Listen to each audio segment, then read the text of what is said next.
Good evening, everyone. My name is Beth Stearman, and I'm the Administrative Director at the Vassar Center for BRCA. And I want to thank all of you for joining us for this program this evening in honor of Hispanic Heritage Month. For those of you who are new to us this evening, the Vassar Center at Penn Medicine was established in 2012 by Mindy and John Gray and is the first center solely dedicated to the research, treatment, and prevention of BRCA-related cancers. The Vassar Center's Latinx and BRCA initiative was established in 2019 in partnership with Alejandra Campoverdi, our moderator for tonight's program. Latinx and BRCA is a comprehensive initiative to raise awareness, provide education and resources, and build community for the U.S. Latinx community related to BRCA cancers. On behalf of the Vassar Center, I would like to welcome you to tonight's discussion, A BRCA Family Affair. The Garcia family shares their story. If you have any questions for our panelists, please add them to the chat throughout our discussion, and we'll get to as many of them as we can. The opinions and experiences shared tonight are the panelists' own and do not represent those of the Vassar Center, its initiative, or Penn Medicine, and you should consult with your healthcare provider should you have any questions about the specifics of your health and medical plan. Thank you to our panelists, Nicole Garcia, her mother, Mariana Garcia, and sister, Marisa Martinez, for joining us this evening to share their family's journey after discovering a BRCA mutation in the family. Alejandra Campoverdi, who will be moderating our discussion this evening, is a vocal advocate for women's health, a member of the Medical Board of California, and a former White House aide to President Obama. She's a breast cancer survivor who founded the Well Women Coalition in 2018 while undergoing a double mastectomy after testing positive for a BRCA mutation.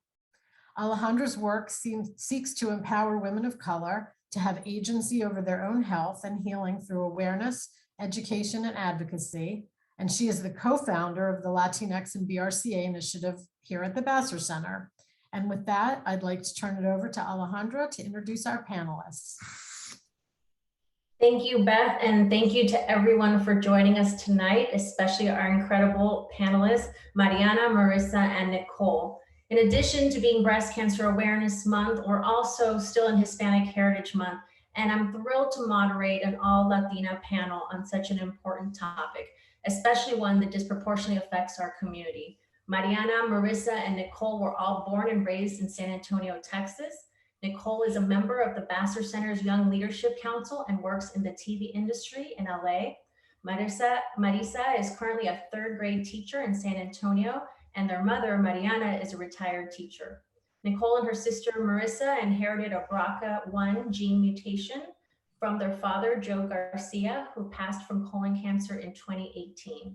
Just a friendly reminder to everyone to type your questions in the chat at any time, and we will get to them later on this hour. With that, let's begin with Nicole. Thank you again, Nicole, for being with us tonight. Just background for everyone is that, the two of us first connected on Instagram, which I know a lot of people in this community tend to connect that way these days. We were both in the middle of our surgical journeys a few years ago, and we discovered just how much we have in common from both being Latinas in LA and facing hereditary cancer in our families. So Nicole, I would love if we can start off with you sharing your journey discovering that you have a BRCA mutation. So my father was diagnosed with stage 4 colon cancer in 2014. And because of our grandmother on my dad's mom died from breast cancer in 2001, she was in her early 50s. So because of that family history, they decided to test my dad for any genetic mutations, and that's how we found out that he had the BRCA1 mutation.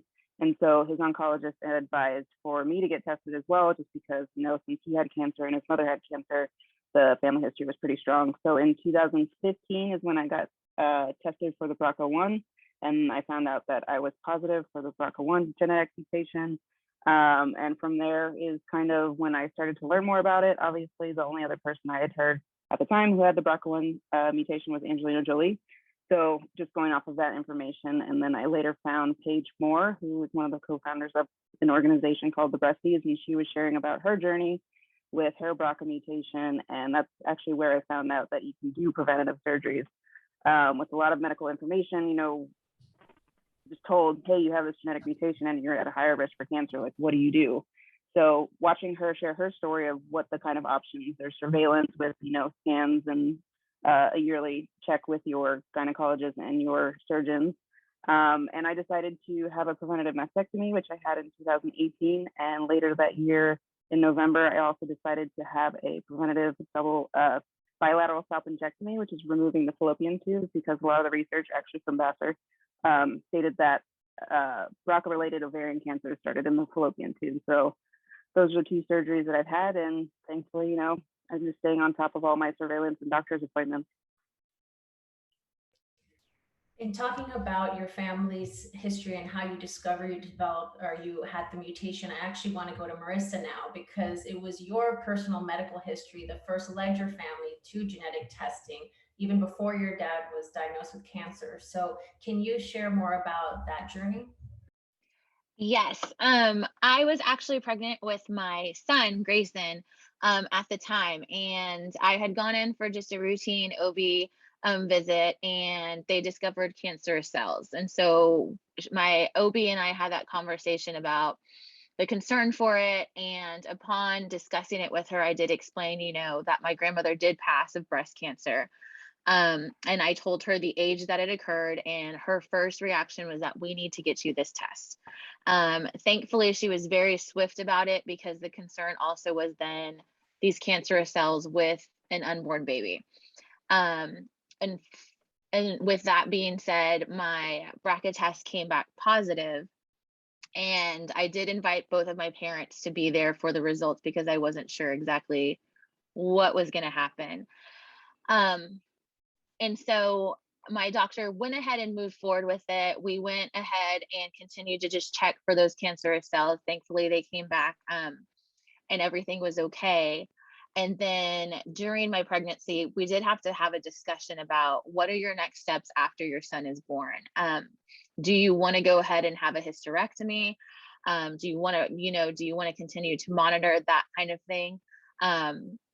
Thankfully, I decided not to, which led to us having our youngest daughter. So it was a blessing in disguise, the step that I did take, but it has led to me currently just monitoring for the past couple of years now that I do have 3 children instead of the 2 that I had at that time. And so we have just worked continuously to make sure that I am, doing my breast MRIs every 6 months. I do mammograms every 3 months. And this discussion is an ongoing discussion on my house on what steps to take next in order to see where my journey goes. And it's been one of those things that I've been watching my sister do. As she mentioned, the breasties has been a large part of my journey as well, because I am, doing a lot of my research and legwork through them and listening to stories to see how I feel about the whole situation and which choice is going to be best for me. Mariana, I'd love to turn to you now, because, BRCA mutation diagnosis affect everyone in the family.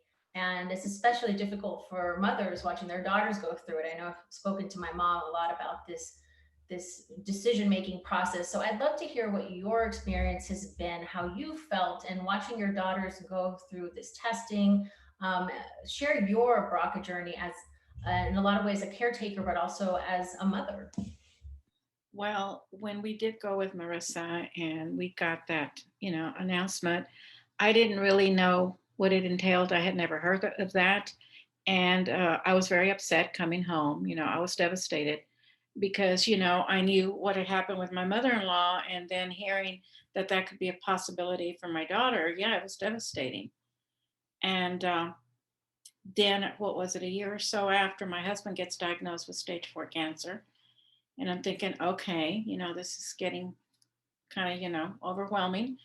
And they tested him and he tested positive. And then my younger daughter, I believe, waited the next year, got tested, and she tested positive. So yeah, that was just very shocking and devastating to me. I was angry, I was upset, confused.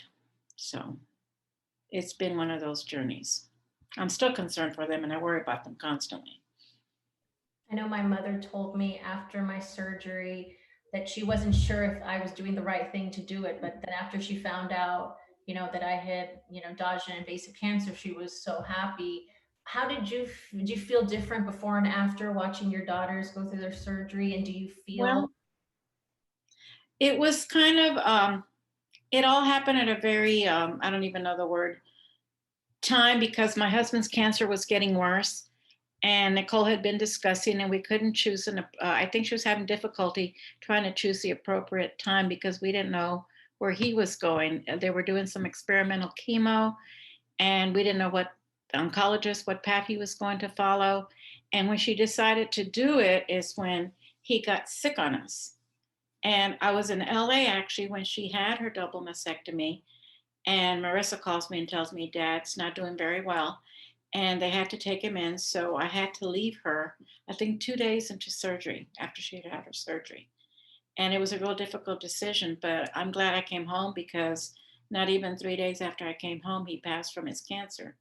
So it was just one of those times trying to deal with my feelings about Nicole's surgery and then my husband's passing and those kind of things. So yeah.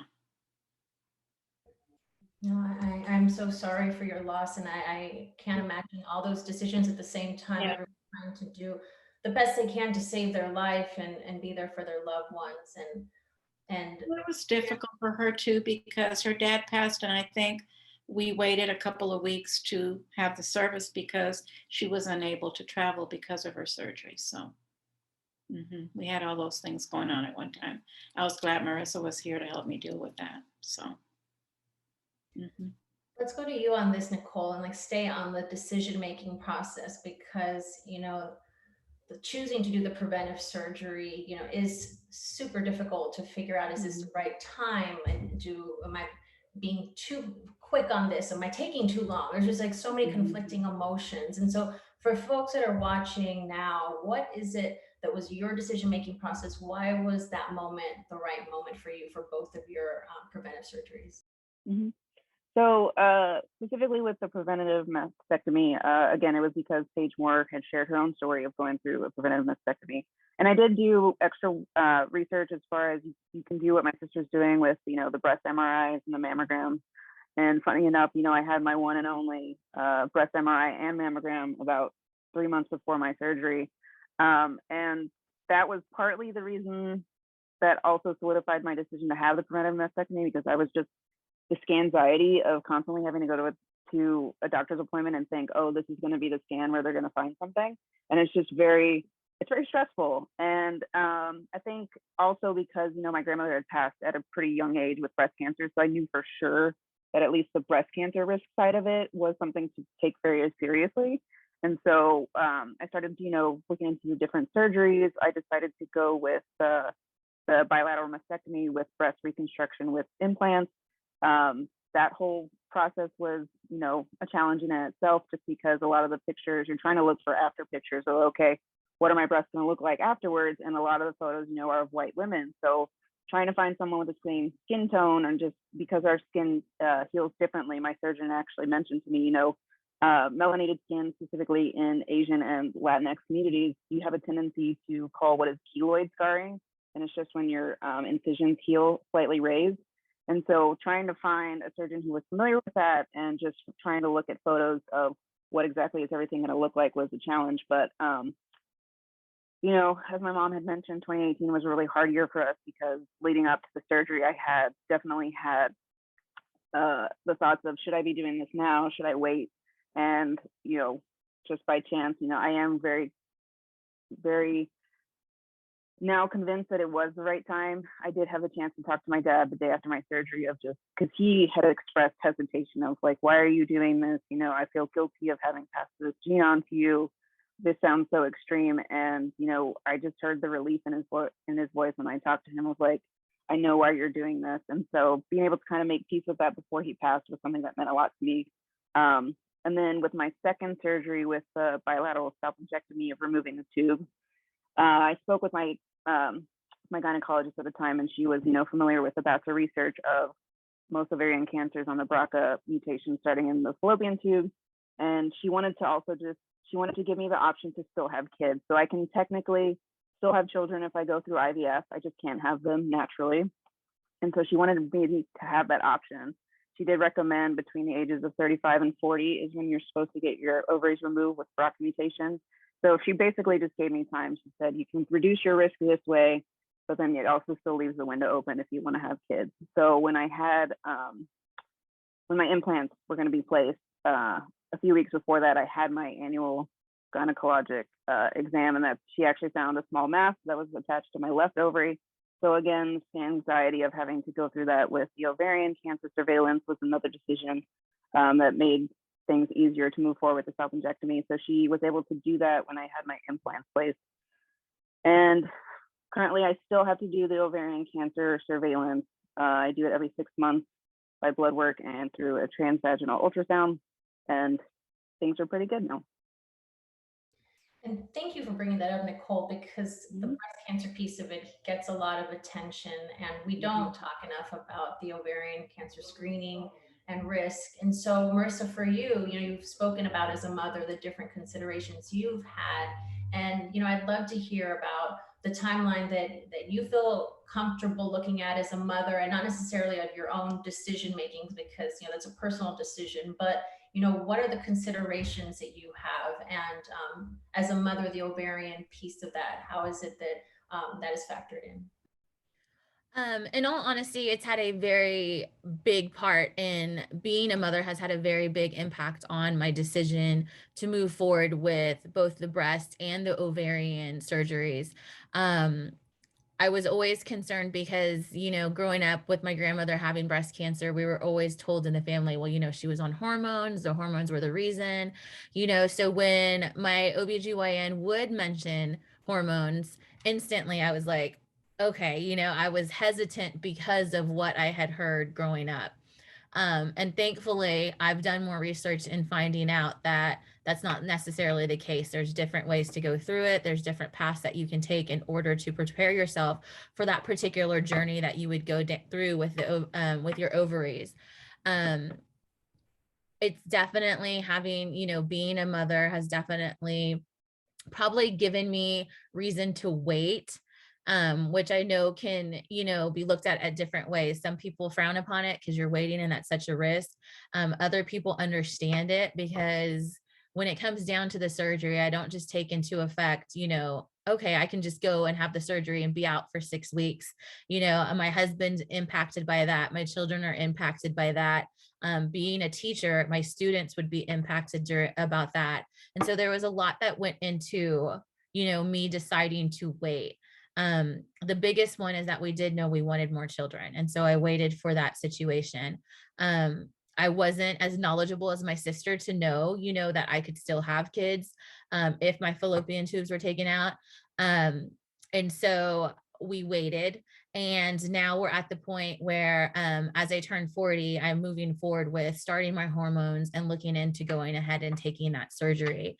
But it is something that I still think about all the time and have to plan ahead to know, hey, I get out of school the first week of June, I instantly need to go into having my surgery, whether it's my breast or whether it's going to be for my ovaries. And so it's played a very big part on that mom guilt that I have of I'm going to be out of commission for so long, and then tying in with that wife and that teacher guilt of not being able to take care of and provide for those that I love so much. And so it definitely has impacted my decision to wait. And it's definitely something I think about all the time when I'm planning on moving forward with the surgeries. Mariana, what is it like watching kind of your daughters go through this and, their decision-making process? And Mike, I said earlier, my mom told me afterwards that she had mixed feelings about my decision. I'd love to hear your emotional experience. How does it feel watching the kind of tail end of this that follows us for usually a lifetime as far as BRCA risk? Well, when Nicole first decided to have the surgery, I kind of reacted like her dad did. I felt like she was being too, quick to make the decision, but I've always known that both my girls are very good at researching things. But I guess it was with everything that was going on at the time, with my husband trying to take care of him and then her making the decision and the guilt. And I remember speaking to the oncologist and asking him, is this going to be okay? Because he was going to start a new treatment. Am I able to take the time to go be with my daughter, and my husband's going to be okay? And he assured me that everything would be okay. He says it's important that your daughter moves on with her surgery. So the oncologist himself, my husband's oncologist, was very encouraging and trying to tell me that she was doing the right thing. And like I said, that's where I was at when all this other stuff happened. Is there a sense of relief as a parent knowing that your daughters are reducing their risks so significantly? Yes. But I totally identify with what Marisa's saying, because, being in that same situation when I was teaching and you're trying to take care of the household and you have children, I can totally identify with that. And luckily I've been able to be there for Nicole both times, when she's had her surgeries, to, help her out. So, but there is a sense of relief in knowing that they're trying to be proactive about taking care of their health. So. Nicole, you touched on your experience as a Latina specifically in this experience, and disparities in breast cancer awareness is something you talk about very publicly in social media and so on. And so I guess I'd love to know more about what you've learned that made you so passionate about encouraging others to be their own best advocate. Mm-hmm. Well, I definitely recognize, the privilege that my family and I have of knowing that we have the BRCA mutation. And, for me to be able to do these things proactively and not doing, even from, obviously you didn't know at the time that you had breast cancer, but I have so many, friends who are Latinas who've been diagnosed. I never really met someone with a BRCA mutation from the Latinx community who was doing stuff preventatively. A lot of it was because they had to. So that's one thing that definitely pushes me to advocate for Latinas to, be very proactive with your health. Make sure you're going to your doctor appointments, asking for your family history. I think that at first I was very fortunate. And I think this is also something that we inherited from my mom, because we're so, well-versed and educated on stuff because we research. My mom asked a lot of questions. And so one of the things she had asked was, well, you need to know your family history. So she actually has like a book laid out of everybody, grandparents had this, I have this, you have this, like, what are you predisposed to? And so having that information, I have felt very empowered when I go to my doctors. Yes, sometimes they get a little frustrated with asking so many questions, but if you're not going to ask the questions, then you'll never know the answers. And I think one of the big things too that I've been very privileged because I live in a big metropolitan city like Los Angeles. I have access to, the USC Health Network, the UCLA Health Network, Cedars-Sinai, these very renowned hospitals and these very skilled surgeons. And a lot of, Latino communities don't have that. They're not close to, major hospitals, or they're not educated enough to know what a BRCA mutation is. And so I've also taken, the opportunity to express to, my Latinx friends, like, hey, have you ever asked your family, like, what your family history is? Or, hey, I have this genetic mutation. Do you know what this is about? Because I think the only way, for our community to move forward is to empower ourselves with the knowledge to take care of our health. Before I go to Marisa, just a reminder to folks joining us to put any questions you may have in the chat. We have some that folks emailed over before this evening, but no question too small, so please don't hesitate. If I can just interrupt real quick with what Nicole said and just make a comment to people that are listening. I've felt, and I've done this even more so since my husband passed, felt that it's very important to share family history overall, not just health, but anything, because it's like, I just think of the saying, how do you know who you are if you don't know where you came from? And, as things have come up health-wise for me, I'm very blessed that I have my older brother and my sister who remember more of my mom when she was younger, because my mom didn't have me till she was like 42. And we talk about, okay, do you remember when mom had this, so that I can know as I'm getting older why these things are happening. And I want the girls to be able to do the same from both sides of the family. Cardio runs on this side of the family, cancer runs on your father's side of the family. This is what I think you should do. So just wanted to throw that in. Thank you for adding that, Mariana. That's absolutely right. And especially in our community, when we're talking about the cultural differences, we do have this intergenerational health experience where sometimes our decisions affect our moms and our grandmothers. It kind of trickles up and down. So it's such an important point. And on that note, Marisa, again, I want to touch on your experience as a mother, because I do think that this is a piece that it doesn't get as much airtime. You know, what are the considerations about how you speak to your children about this when the time comes? Have you started thinking about that? So honestly, as soon as I found out that I was BRCA positive, that was the first thing that crossed my mind, because my oldest was a girl. You know, and then when we found out that my dad was positive and he was a male, you know, I started doing research and realizing that this is something that does happen to both females and males. And so then my son became my concern as well. And then of course, with our littlest one, Revi, who is also a little girl, that was something that instantly, you know, stuck in my head, is like, the guilt that my dad felt on that day that he was with me at my meeting was the same guilt that I felt instantly. Is like, okay, now my kids have to deal with this. And so I say fortunately and unfortunately, my children have dealt with death already, and they've dealt with cancer. And so, you know, with my dad's diagnosis of cancer, it was something that when he was dealing with it, we didn't really talk about at first. And as it progressed, we did, you know, address it with my oldest daughter. And after his passing, we did talk to my youngest children about it as well. And so they're very aware of what cancer is and what cancer can do.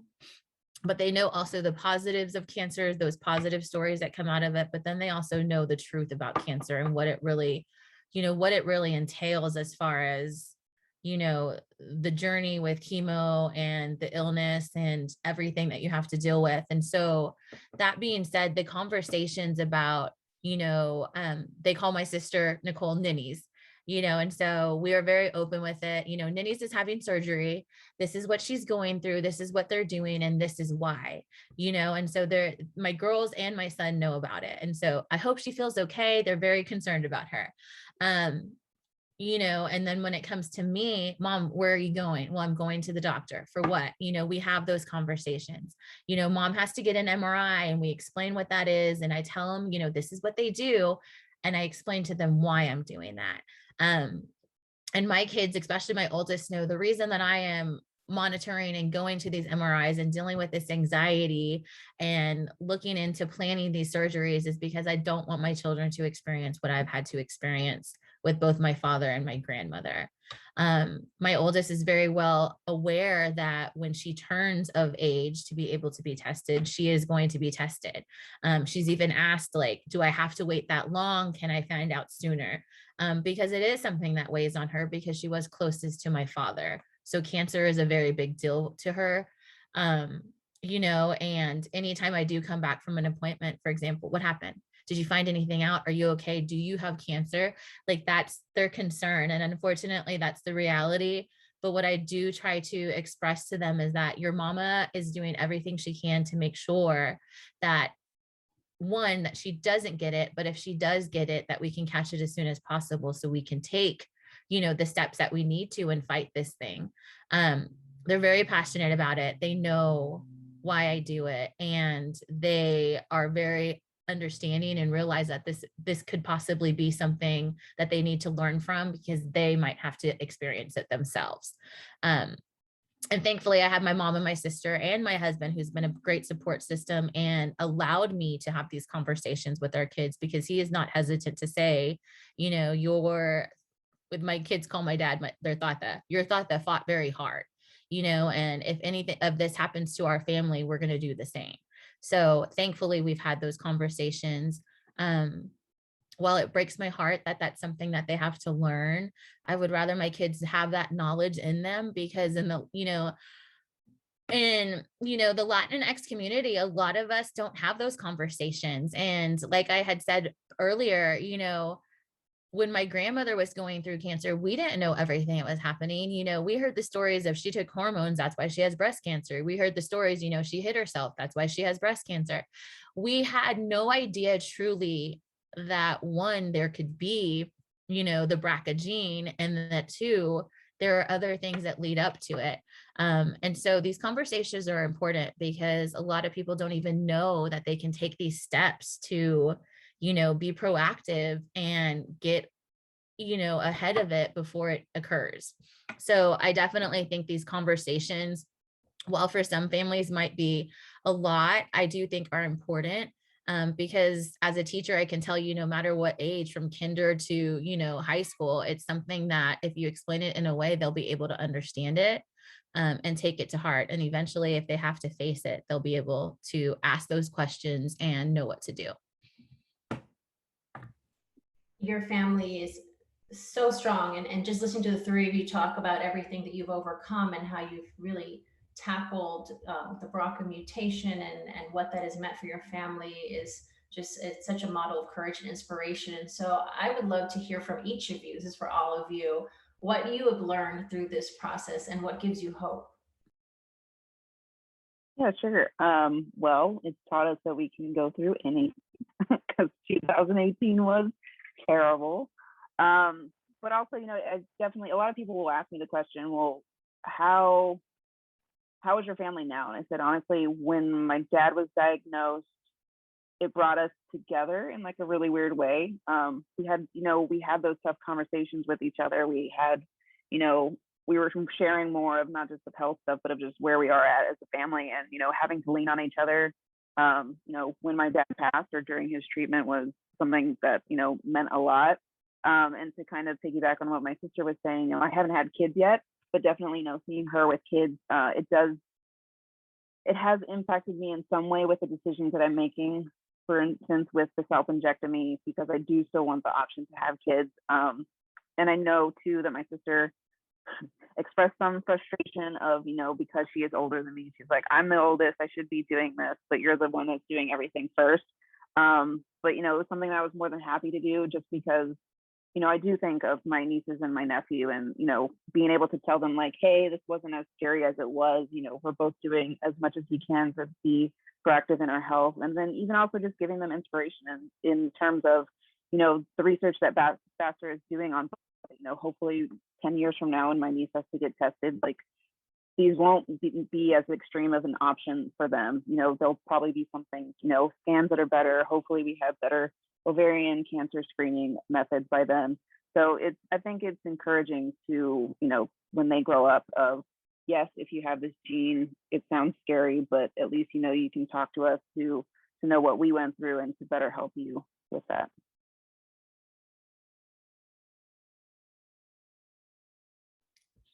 I can go in the best way to possibly say it. I feel like, and I've said this to my mom and to my husband as well, is that, me being pregnant with my son Grayson in 2013 was a blessing, because not only was he a blessing, but I wouldn't have probably found out about my BRCA mutation if it wasn't for that situation with him. It's been a learning experience for sure, because we were very naive as a family to cancer before my dad was diagnosed, as far as, the steps to take and how it all works, and, what the stages mean and all of that stuff. So that's been a learning experience for us in that aspect. But then also knowing that there's something you can do ahead has been the biggest thing to me. Nicole is right. As a big sister, I was very frustrated, because my job is to protect her. My job is to do it before she does it, so she doesn't have to experience that pain. And there was no way to avoid that for her. But she has been a blessing to me, because I've watched her journey. I've watched what she's gone through. She has, taught me more than I ever expected when it comes to BRCA, as far as what steps to take. And I'm going to her for questions, and I'm going to her for answers. And so it's taught us so much as far as our knowledge with breast cancer and ovarian cancer and cancers in general, on, speaking up and asking more questions and wanting to get the word out there, because there are still so many people that don't even know this is an option. It's definitely changed us, because it's brought us closer together, because it's something that we all have in common, something that we're all fighting for, something that we're all working towards, to making sure that we are giving ourselves the best option possible. And then more so for me, it's given me the opportunity to know what to do for my kids, so they're not dealing with, hey, guess what? This is what happened. And, now we have to fight it. It's something that I can prepare them for and prepare my future generations for if they end up having kids. So I'm definitely thankful for that. And that would probably be my biggest hope, is that somebody walks away from this today knowing that now they have the option to try to get ahead of the game, and that they have choices to take from, if your family does have breast cancer or any type of cancer that's in it, that they do have choices that they can look into to be able to prevent it. And so I'm hopeful that somebody gets something out of this, and that my kids can walk away knowing that they've got 3 amazing women in their life that they can come to if they have questions, and that they sure had one heck of a fighter that led the way for us to know that, it can be done. You can go through this and you can come out stronger. Mariana, did you want to add anything you've learned or your hope through this process? Well, I've learned to be more proactive about my health. Looking at my husband and what he went through, and like my daughter said, he was a real fighter. And I've been more proactive about mine. And, time just goes by so quickly, before you know it, you're hitting a certain age and you think, okay, what have I done to get here? And what am I going to do to make sure my health stays well? And like I had mentioned before, I think as Latinas or Latinos in general, sometimes I don't think we're as proactive. I know watching my parents, my dad was terrified to go to the doctor, as my husband was at the beginning too. It was like, it's better not to know, I'm feeling this, but I'd rather not know. And I think we need to take that step and try to be more proactive and share those things with our children as well, so they can take the same steps. Along those lines, what advice would you give to parents who are unsure about how to support their children who may be BRCA positive? Well, it was hard at the beginning, like I said, to accept what Nicole was doing, but I had to trust in that both my girls are very good about researching and educating and looking into things, and just support them by being there and being ready to listen.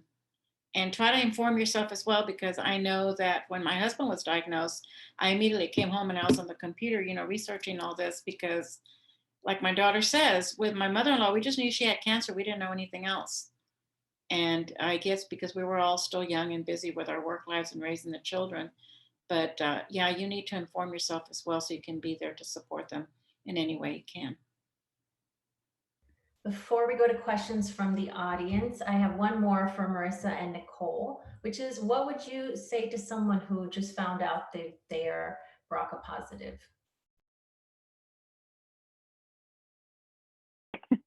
I'll go first. At first it can seem like a very scary diagnosis, because like, okay, what is this? It's a mutation, and what does that mean?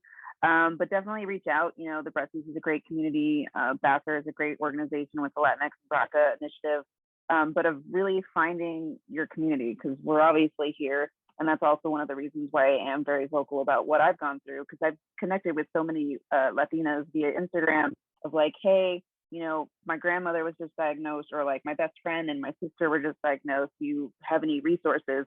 So being able to create a network of, community and people to go to and ask questions, and to encourage them to talk to their families. I know, the whole that Latinx thing of like, don't be chismosa, talking about your family's business, but I mean, it's important to know and to have that information, and to not be afraid to have those conversations. Are they easy? No, but I think, our family grew closer by having those conversations, but also just being better able to educate ourselves. And in tying with what she said, I mean, the one thing that I would tell somebody that just found out, because it is very overwhelming. And I remember, and it always sticks in my head and in my heart, is that my doctor said, looking at this, it's not so much if, it's when. And I never forgot that. And, and I don't want people to feel like, oh no, this is it. Like, this is the end all be all, this is automatically something so negative. To me, this needs to be looked at as an opportunity to advocate for yourself, to be able to, ask questions, find out information, about what you can do to keep yourself healthy, to be preventative about the whole entire situation. Nicole is right. There are so many different groups with Vassar and the Breasties, and people that you can get your resources from and that you can reach out to. And the community is absolutely amazing, because there have been so many moms that I have connected with through my sister that have been able to answer questions or able to address my fears that I have. And so find that community, find your people, because you are going to need them. And the thing that my sister and my mom didn't mention is that you want to find your people, because when my mom had to come home, it was the community that my sister's a part of that stepped in to help her, you know, and to take care of her and to check on her. And those people are going to be your support system along with your family. But those conversations are very, very important to have with your family, to have with your, you know, siblings, to have with your, you know, extended family as well, because my dad's family had no idea that this was a possibility, you know, at all. And it's so important for people to know that. So please don't feel like, you know, this is such a negative thing. It is overwhelming. It is going to take some time to process. There is a grieving time, you know, that you do deal with, because you're like, why me? Why did this have to be me? But I remember after my dad passed, I turned it and looked at it like, you know what? Now you know. Now you know what you're dealing with. Now you can get ahead of it.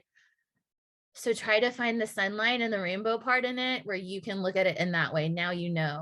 The other thing that I would definitely suggest, and I'm so proud of my sister for doing, is telling your story. Share your story. I've been real hesitant to, because of my career. It's not something, you know, as teachers, we're not always looked at as humans, where you looked at as teachers. And so I've been hesitant to share my story, but I am realizing through my sister's journey and watching her that my story is just as important. It needs to be shared as a mother and as a wife. So share your story, because you never know who is out there that might need to hear it. And you never know who's out there that might just be struggling with it, that needs to know, hey, it's not just you. We're in this together. That's absolutely right. And to Nicole's point earlier, when you don't see a lot of folks from our community sharing their story, you know, the breast cancer community and the BRCA community can sometimes feel not very diverse. And so a lot of times, you know, talking about the intergenerational piece and the Spanish speaking piece and all of that, you know, you feel a sense of obligation to share your story, because it helps us to be able to have those things in common that are very unique to our community. I know it's one of the reasons why we started Latinx and BRCA, and you know, the Spanish speaking resources is something we haven't talked about, but I know Beth has been dropping in the chat different links to resources, and on the Latinx and BRCA page, you can find everything in English and Spanish. So we encourage folks to send people there and send those resources to your family members that are Spanish speaking, and hopefully that becomes more accessible to our community. So I want to go to one of the questions that was submitted on this topic. Is there often a lack of knowledge surrounding hereditary cancers in the Latinx community? Why would that be? And how can information be made more accessible? Any of the three of you can take this. I think it's more of just not necessarily optics, but, you know, just with medical history in general, it's usually focused on white communities. I think by sharing my story, I think I've, you know, expressed that there are a lot of Latinx who do have the BRCA mutation or who are learning about the BRCA mutation. Funny enough, in my deep dive of research, I found out that our specific mutation does originate out of Mexico. So it's one of the founding BRCA strains. And so I think it's more so not that it's not being researched, just there's not much vocalization around the genetic mutations in the Latinx community. Anyone else want to add on that question? I would have to agree with Nicole as far as it's just not made, it's not known, it's not put out there as much as, you know, generally you would see with the white community and you know, other counterparts. I will say, I know also culturally, sometimes, like my mom had mentioned, it's like better not knowing. And so our culture doesn't always ask. More so in the older generations, a lot of times they would just take what the doctor said. Like I know my grandmother was like, took the doctor's word for word, and she was going to follow what the doctor said because the doctor said it and that's what it was and that's what it is. And there was no questioning. It was very much the doctor is the doctor. He does what he does. You listen and follow. So I feel like the reason that it hasn't been spoken about is because in older generations, you just did what you were told. You didn't ask those questions. And now we have these generations that are asking questions, that are advocating for themselves, that are promoting for themselves. And unfortunately, in the Latino community, it's not talked about as much because the knowledge isn't there yet, because it's not as publicized as other, communities might have it. So I think that would really be the reason that a lot of Latinos don't know about, the genetic testing and the hereditary cancers, is because it's not being spoken about. And it's like Nicole said, you don't want to be that chismosa that's telling that your tia has this and your cousin has that, but it's conversations that need to be had. And I feel like as we go, I'm hoping that Latinos start to have those conversations because they are important. I hear that. And I've definitely had some mixed conversations with family members that do and don't want to know. But one thing I'll share is because I found out about this, and then family members that were much older went ahead and tested. Both my mother and aunt had both had preventively removed their ovaries. And so that was something that I don't think either of them really could have wrapped their head around initially. And it took some time to understand the information. But knowing that introducing this into your family, you could potentially be saving your elders' lives, I think is also just an important piece of this. So even though we may not hear the information from our families, I think we're in such a unique position to be able to spread that information, and tortillas and abuelitas and so on. Another question on Latino culture. The question is, Latin American culture teaches us to have grit through our hardships. How has having a BRCA mutation and cancer changed how you express grief within your family structure and as an individual? What a great question. Again, I will open this to whoever feels comfortable. She pointed at me. I will tell you, my sister and my mom were very right. 2018 was a very crazy year for us with my sister's surgery and my dad's passing. And then my family, my mom and I experienced it in a very severe car accident. That through that journey, I had a lot of family changes personally, that I was going through with my husband and I, and it taught me that I need to voice what I'm going through. I need to voice what I'm feeling. I need to voice what I'm scared of, because oh my gosh, I can't tell you how much anxiousness and anxiety I have anytime I have to go to the doctor, whether it's my MRIs or my mammograms or, the ultrasounds. Like those are things that I feel like if I would internalize, I would literally explode. And that's what I was doing before all of that happened, because I was trying to deal with it on my own. Because, as Latinos, we have been taught like, everything happens for a reason. You got to keep going. You got to keep moving. And, it was like, you can't show your weakness, like, especially as a parent, like you can't show your weakness. You've got to keep it together because you got a family and all of this. And it's helped me to, one, be able to grieve the loss of my father and the situations that we've had, but also to be able to express that grief, to be able to express those fears that I'm experiencing, because it is something that we were raised to know, like, hey, suck it up, buttercup, let's go. Like, you're going to be okay. Keep going. And I feel like it's so important for us to learn how to grieve, to deal with our grief and how to deal with our emotions through it, because it then turns into your mental health. And that's something that, we really haven't touched on in this conversation, is that the surgery my sister went through also affects your mental health.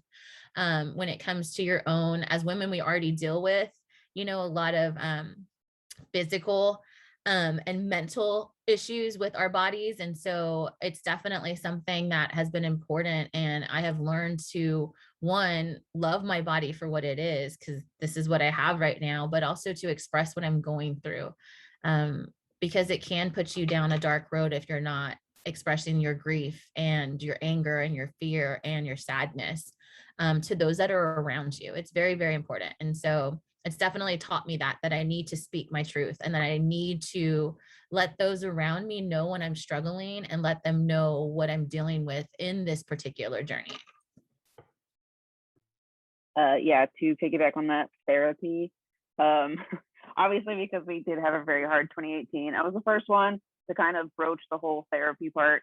Because again, in the Latinx community, it's very not looked down upon, but therapy, but like you're not supposed to talk about your business to someone else. And I actually found my therapist through Latinx therapy, so she is a Latina, because I needed someone who was familiar with the culture and, you know, like, hey, I'm going through this medical thing that we don't like to talk about. How should I deal with this? So, and I think for me too, not necessarily, it doesn't have to necessarily be through therapy, but talking, I love my family, but talking to someone who's outside the context of your family, of, you know, someone who's kind of just like, I don't know what you're going through. Like, tell me what's going on. Just because we were so deep into like, hey, we're dealing with cancer. Hey, we're dealing with BRCA and these surgeries. So, you know, leaning on your friends and community of being able to talk to them, but also just therapy. Because for me personally, you know, processing, because I just had my surgery and my dad passing at the pretty much like 5 days apart, that was obviously something very heavy to go through. So being able to separate the two of them and be able to process those things. And even now, I just had I had a revision to my reconstruction about a month and a half ago. So being able to talk about that again, because it did bring up, you know, different feelings of like, oh no, this is what happened last time.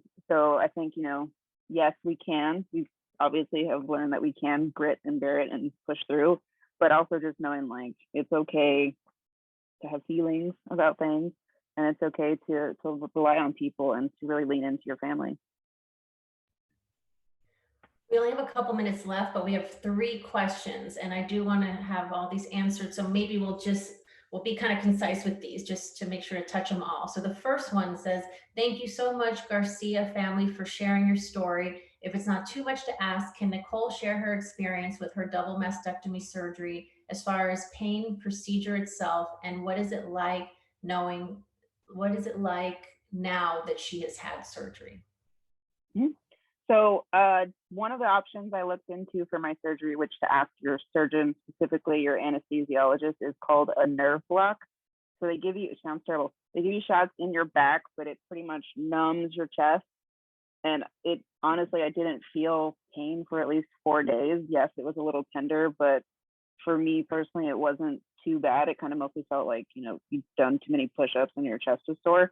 And again, because I mentioned I just had my revision about 6 weeks ago, it's definitely easier the second time around because you're familiar with the experience. Lots of pillows, button-up shirts.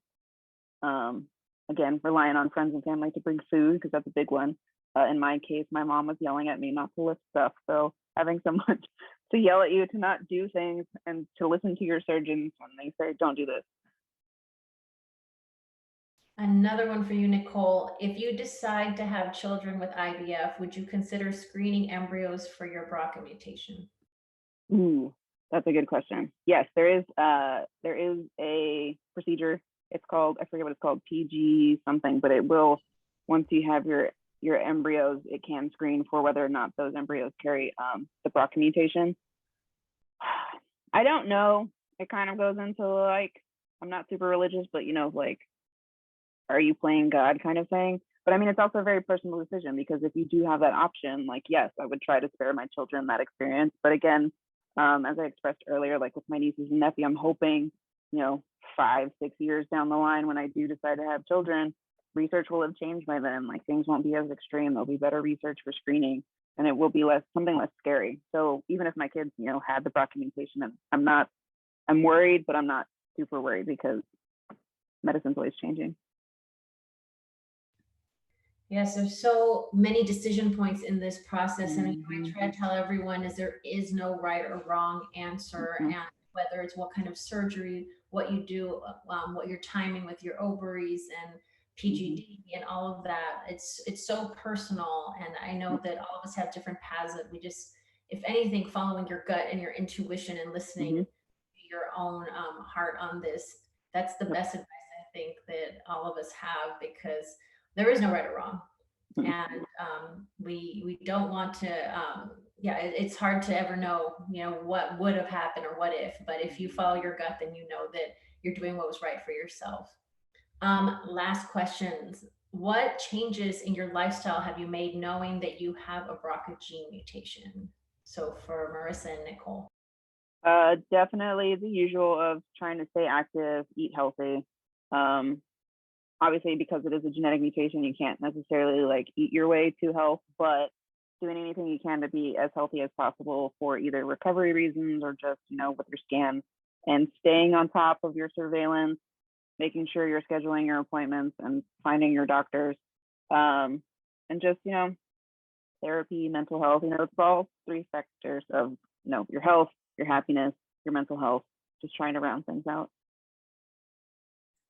Going along with what she said, I have to be honest, before, even after I found out that I had the BRCA mutation, being a, mom back to back within a year and a half of each other, I didn't necessarily take the best care of myself. And so, as I saw my dad battling cancer is when I began to think like, I need to get this under control. And so Nicole's right. You can't eat your way, out of it, but I did eat my way into being healthy.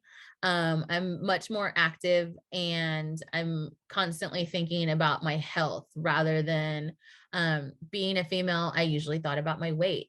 Right now, it's definitely about my health and being able to be prepared for the surgery to heal appropriately and to be strong enough to heal.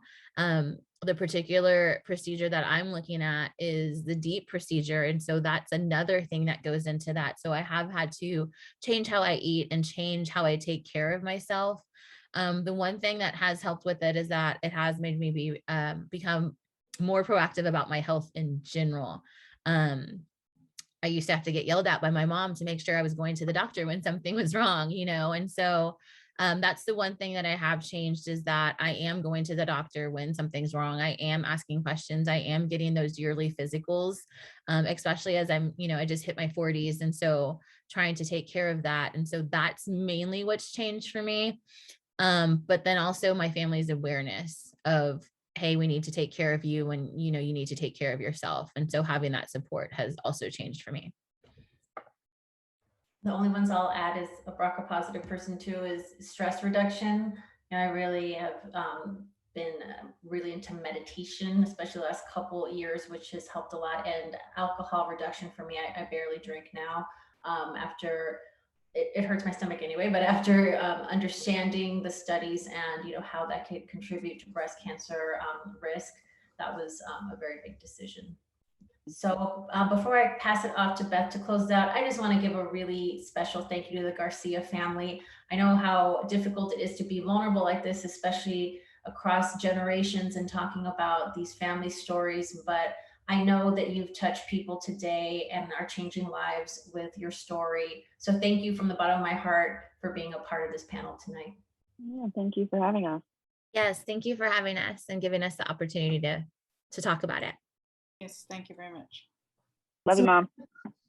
I'd like to thank everyone for attending the program tonight.